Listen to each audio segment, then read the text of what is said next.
HIV itu tertularnya dari ibu. Apalagi balita ya, kita batasi balita.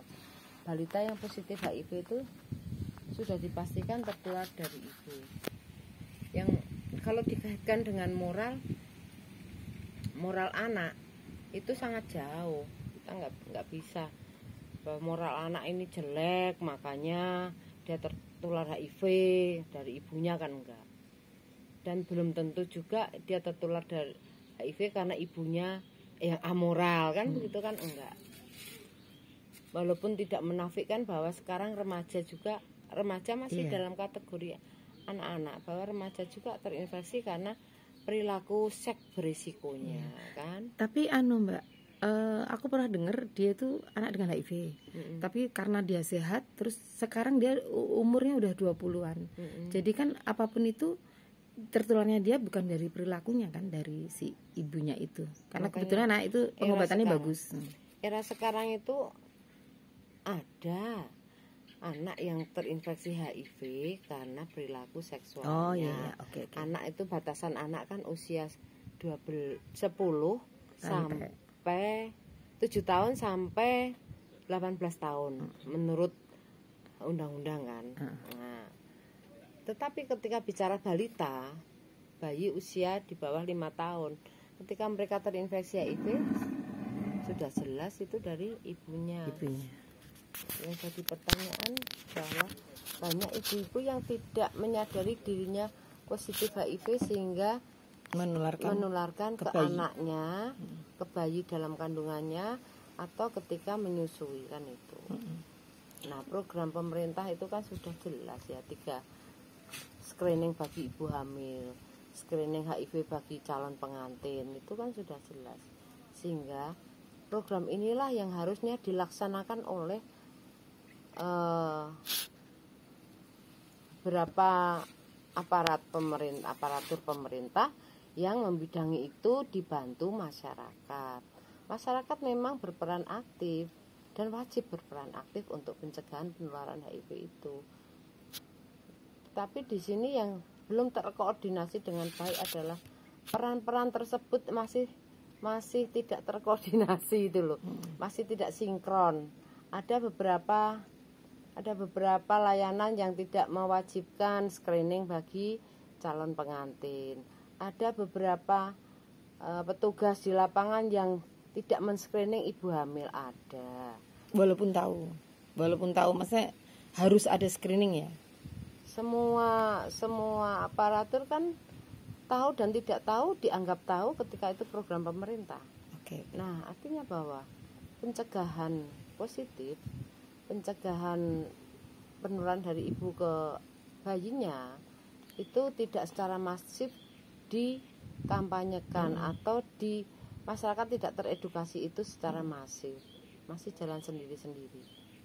Sehingga sampai hari ini pun masih ada bayi usia 2 tahun misalnya yang positif HIV karena ketidaktahuan si ibu dan karena acuhnya beberapa petugas terkait pencegahan. Nah, intinya bahwa petugas ini apakah dia tidak tahu juga? Kan jadinya ciloko. Jadi sebenarnya awal pertama untuk meminimalisir atau bikin si bayi itu nggak tertular, langkah pertama sebenarnya screening itu ya. Kepahaman terus screening. Iya, screening catin, screening bomil itu kan wajib dilakukan. Itu awalnya. Kalau misalnya ibu baru hamil itu kan nggak tahu di dalamnya bayinya itu positif atau enggak, kan nggak tahu. Misalnya ibu hamil diketahui positif, yang dilakukan oleh dokter apa itu, Mbak?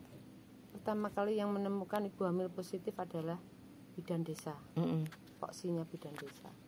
Ketika bidan desa mengetahui dampingannya ibu hamil tersebut positif, yang harus dilakukan adalah merujuk ke layanan PDP, pengobatan untuk program PPIA, pencegahan penularan dari ibu ke anak, kan itu. Lalu pengobatan juga merujuknya ke KDS atau ke pendamping sebaya supaya terdampingi. Jadi semua pihak berperan, tapi ujung tombak di sini adalah bidan desa. Karena yang pertama kali ketemu menemukan sama si ibu Mil ya. dalam program itu kan bidan desa itu wajib tahu di wilayahnya siapa saja dan berapa ibu hamil. Oh, oke. Nah, kalau memang ini kan kewajiban ya. Jadi ibu hamil itu mau usia kandungan berapapun, ketika seseorang itu tahu dirinya hamil, pergi periksa. kemana sih? Yang terdekat pasti ke bidan desa. Bidan Nah, desa bidan atau desa, kalau di kota tuh misalnya ya dokter layanan- kandungan, ya. Layanan screening HIV bagi ibu hamil itu kan ada di puskesmas dan gratis. Sehingga bidan desa yang tahu ada di wilayahnya ada ibu hamil ya harusnya merujuknya ke puskesmas untuk dilakukan screening kan. Nah, kalau sudah positif ya dirujuklah ke layanan dan ke pendamping sebaya atau KDS. Nah, pendamping sebaya itu untuk yang belum tahu itu apa ya Mbak? Pendamping sebaya dan Pendamping KDS sebaya itu adalah teman-teman yang mendampingi orang-orang yang diketahui positif maupun sudah pengobatan kan. Kalau KDS kelompok dukungan sebaya, sehingga ibu hamil yang positif ini tadi bisa masuk ke kelompok dampingan sehingga bisa saling sharing, saling menguatkan secara psikologis, mental, mendapatkan maupun informasi juga pengobatan. Dan berikutnya mendapatkan informasi tentang pencegahan, pengobatan dan begitu.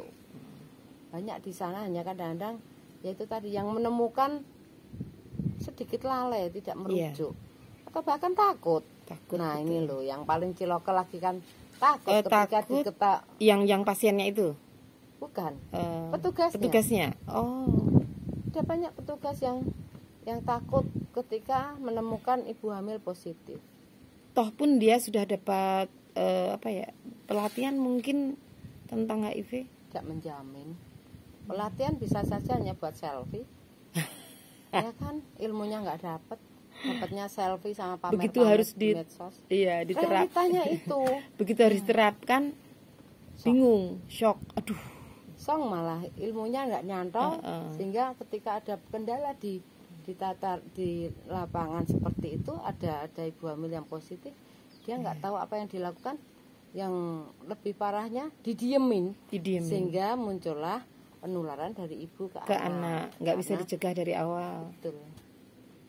Ini bahwa ini kerja keras yang harus melibatkan semua pihak, baik dari pemerintah, dari aparatur pemerintah, dari puskesmas, layanan, dari masyarakat itu sendiri maupun dari KDS atau PS-nya. Jadi sebenarnya anak dengan HIV positif itu atau bayi yang positif itu sangat-sangat bisa dicegah ya sebenarnya. Sangat bisa dicegah sebenarnya. Kalau dari awalnya ada screening itu. Sangatnya ya kan? Mungkin triple 3 atau 4 atau 10 ya. Sangat bisa kalau sejak dini sudah diketahui. Dan itu jelas-jelas peran tenaga kesehatan juga ya. Tenaga kesehatan. Oke.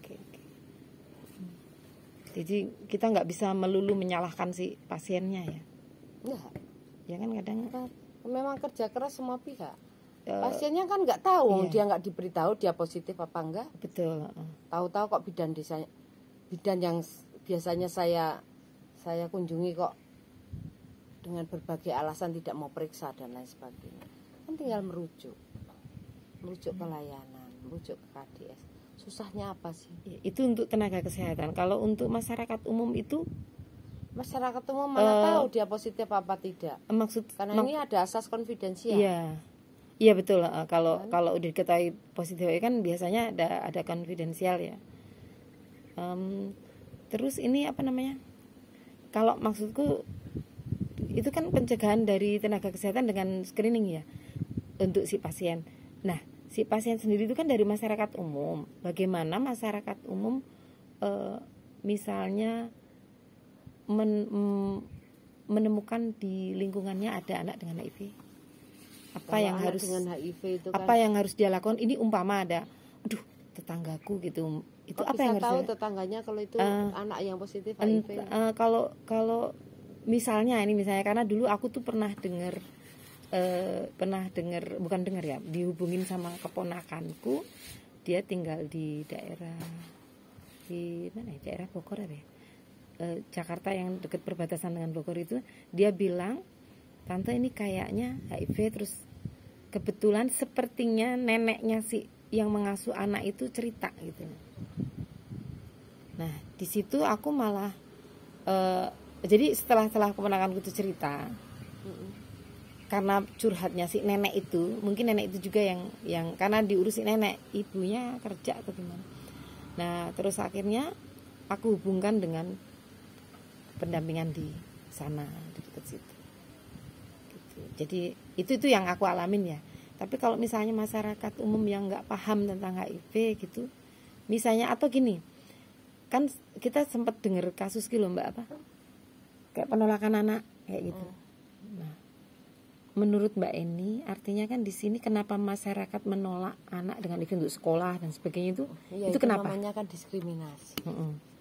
Tadi kan sudah tak jelaskan bahwa kepahaman masyarakat terkait pencegahan dan penularannya itu belum paham, benar-benar paham, karena belum adanya edukasi ke masyarakat secara masif, masih sendiri. Kalau secara masif ada anak dengan HIV, mereka bisa kok saling membantu kan begitu. Tapi ketika yang ada diskriminasi yang terjadi apa? Satu, ketakutan, ketidakpedulian. Nah, tuh. Nah ini mana dulu sih yang harus apakah seperti telur dan ayam? Apakah ini ayam dulu apa telur dulu kan gitu? Jadi kalau masyarakat misalnya melakukan diskriminasi, misalnya nih bareng-bareng menolak si anak dengan HIV itu, karena saya pernah dengar kasus di satu wilayah desa di daerah Jawa bagian timur, itu anak itu sampai diusir.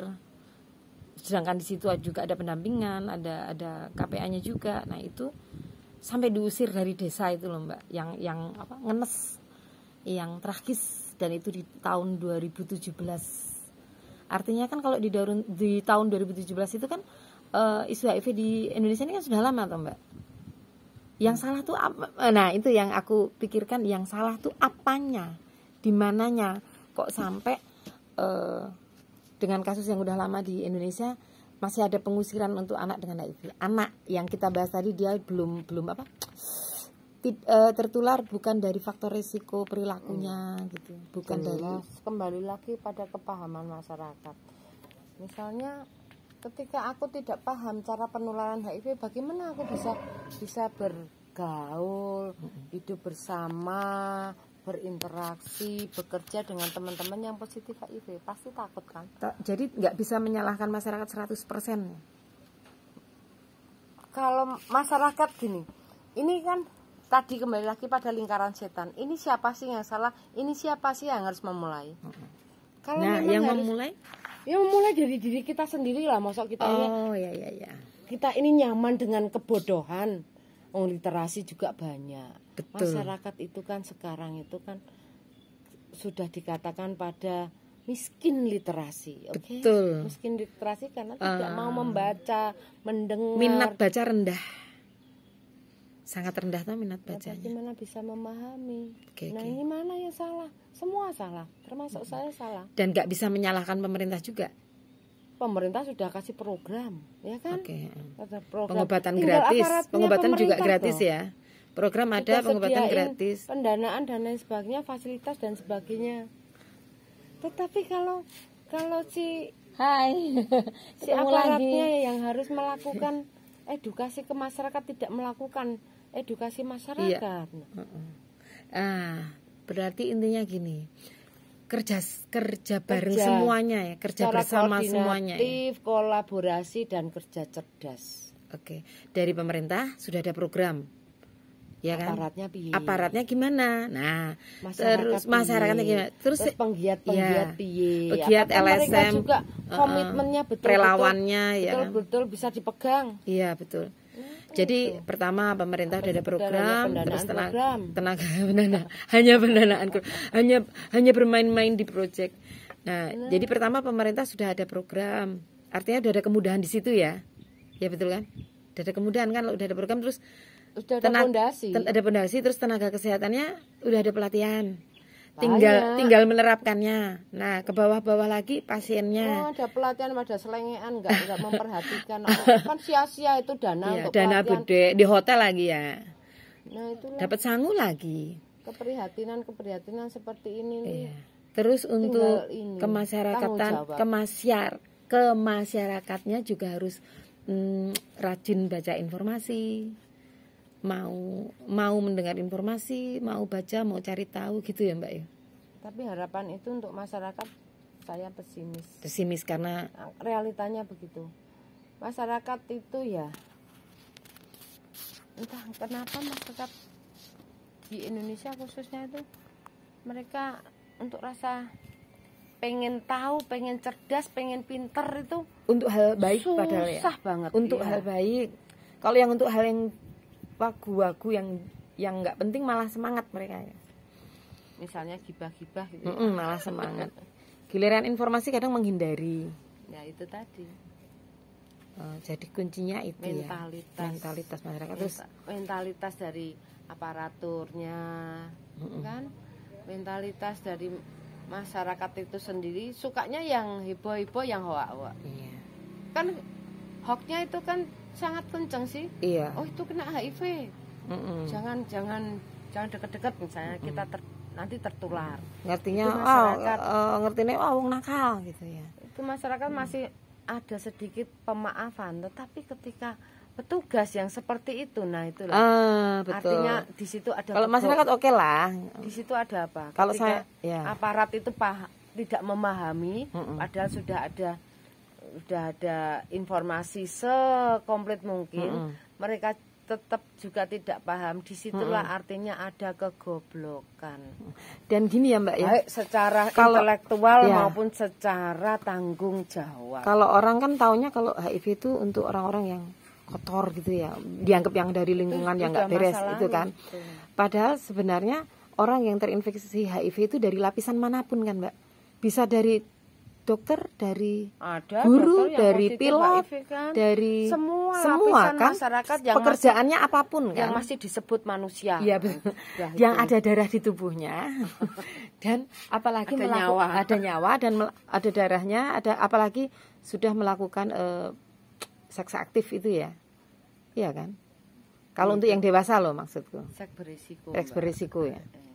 Oh iya oke. Seks berisiko adalah seks yang tidak memakai kondom. Itu seks berisiko. Di beberapa jurnal itu kan yang ngomong bahwa seks berisiko seks yang tidak memakai kondom. Balik lagi ke kondom. Dan kalau karena memang satu-satunya obat untuk satu-satunya alat pencegahan yang paling 10.000 kali lipat itu yang aman adalah kondom.